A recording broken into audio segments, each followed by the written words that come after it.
আমরা এই অভ্যুত্থানের সাথে কোনোদিনও জীবন চলে গেল বিশ্বাসঘাতকতা করতে পারি না, এটা কোনোদিনও সম্ভব না। যদি একজন শহীদের পরিবার পারে, একজন আহত যোদ্ধা পারে, তখনই এই প্রশ্নটি সকল তাদের ক্ষেত্রে আসা সম্ভব যারা এই অভ্যুত্থানের নেতৃত্বে সামনের দিকে ছিল।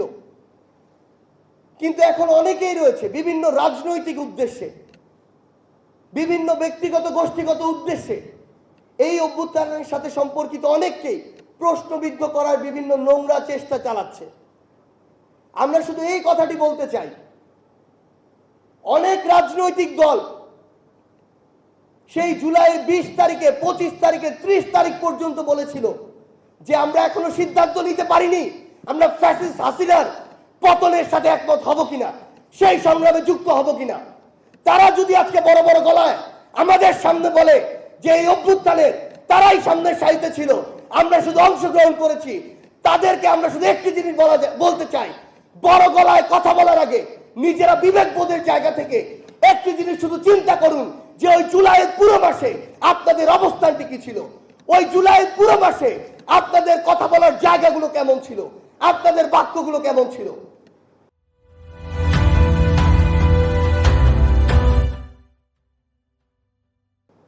আমাদের আত্মবিশ্বাসকে দমানোর জন্য যত রকমই চেষ্টা করেন না কেন, যেদিন আমরা ওই ডিজিএফআই থেকে ফিরে এসেছিলাম, ডিবি থেকে ফিরে এসেছিলাম, খুনি হাসিনার বুলেটে জীবন দেওয়ার জন্য রাস্তায় নেমেছিলাম, সেদিনই আমরা আত্মবিশ্বাসকে যতটা উঁচু পর্যায়ে নিয়ে যাওয়া যায় সেই পর্যায়গুলো অতিক্রম করেছিলাম। এখন আপনাদের এই ব্লেম গেম, এই নোংরা অপরাজনীতির যে গেম আপনারা খেলছেন, এগুলো দিয়ে আপনারা আমাদের আত্মবিশ্বাস নষ্ট করতে পারবেন না। আমাদের সামনে যারা রয়েছেন আপনারা, আমাদের শহীদ পরিবার, আহত যোদ্ধা এবং আগামী প্রজন্ম, আপনাদের শুধু একটি জিনিস অনুরোধ করতে চাই, আমরা দল কেন হব না, ব্যক্তি কেন হব না, গোষ্ঠীর পূজা করব না, আমরা কাউকে ছেড়েও কথা বলবো না, কিন্তু আমরা এটিও লক্ষ্য রাখবো যে বিভিন্ন মহলের প্রোপাগান্ডা সেলগুলো বিভিন্ন বক্তব্যের খণ্ডন করে, বিভিন্ন অবস্থাকে ভিন্ন দিকে প্রভাবিত করে নোংরা রাজনীতি করার চেষ্টা করছে কিনা।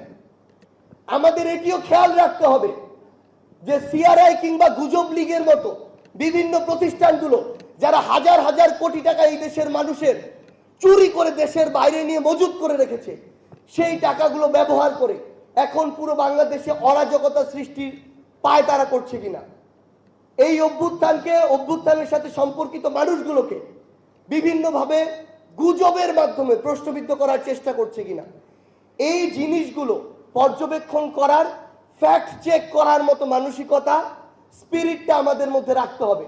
কেউ একটা কিছু বললো আর বিশ্বাস করে নেওয়ার প্রয়োজন নেই, বরং সেটাকে যাচাই করার মতো আমাদের জায়গা থেকে চেষ্টাটি থাকতে হবে।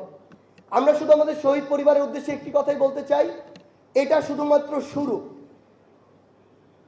নির্দিষ্ট অল্প কিছু টাকা দিয়ে কখনো এই অভাবটি পূরণ করা এই পৃথিবীতে সম্ভব নয়, কিন্তু আমরা কথা দিতে চাই এই জুলাই শহীদ স্মৃতি ফাউন্ডেশন, বৈষম্য বিরোধী ছাত্র আন্দোলন, আপনারা যতদিন থাকবেন এই বাংলাদেশে, এই ফাউন্ডেশন এবং এই প্ল্যাটফর্ম ততদিন থাকবে এবং আপনাদের জন্য জীবনের বিনিময় হলো আপনাদের জন্য কাজ করে যাবে। এটা আমাদের সবচেয়ে বড় দায় এবং সবচেয়ে বড় দায়বদ্ধতা যে আমার প্রত্যেক শহীদ ভাইয়ের যে হত্যা, এই হত্যার বিচার করা, খুনি হাসিনার বিচার করা, আওয়ামী লীগ, ছাত্রলীগ, যুবলীগের যে সন্ত্রাসীরা এই হত্যাযজ্ঞের সাথে সরাসরি জড়িত, যারা অবৈধ অস্ত্র নিয়ে খুনি হাসিনার সাপ্লাই করা অবৈধ অস্ত্রগুলো দিয়ে আমার ভাই বোনদেরকে হত্যা করেছে, তাদের বিচার করা, এই প্ল্যাটফর্মগুলোর, এই অন্তর্বর্তীকালীন যে সরকার, তাদের সবচেয়ে বড় দায়। যদি এটা তারা তাদের জায়গা থেকে করে যেতে না পারে, এটাই তাদের সীমাবদ্ধতার এবং ব্যর্থতার সবচেয়ে বড় প্যারামিটার হবে।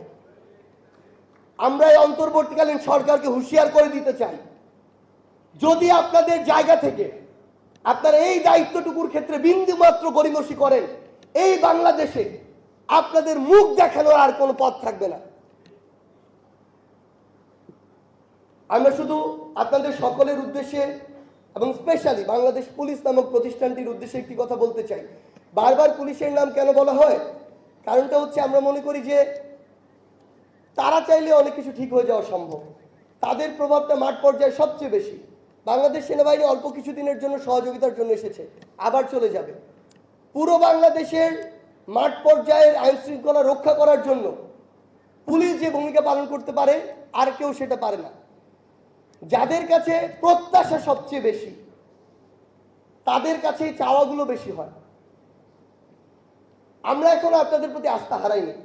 আমরা আস্থাটা রাখতে চাই, কিন্তু আমরা রাখতে পারবো কিনা সেটা আপনাদের কাজের মাধ্যমে প্রমাণ করতে হবে। আমরা চাই আমাদের শহীদ পরিবার যারা রয়েছেন, সেন্টার একটা জায়গা থেকে তাদের দায়িত্ব নেওয়াটা খুব টাফ, আমরা তাও চেষ্টা করছি। কিন্তু প্রত্যেক জেলা পর্যায়ে যদি প্রত্যেক জেলার যারা আমাদের শহীদ পরিবার রয়েছেন, আহত যোদ্ধারা রয়েছেন, জেলা প্রশাসন এবং পুলিশ সহ অন্যান্য স্টেক হোল্ডাররা মিলে যদি তাদের দায়িত্ব আমরা ভাগ করে নেই, আমাদের জন্য সহজ হয়ে যায়। তাদের জন্য যদি আমরা তাদের যোগ্যতা অনুযায়ী শহীদ পরিবার থেকে একজন করে হলো চাকরির ব্যবস্থা করি, আমাদের দায়িত্বগুলো সহজ হয়ে যায়।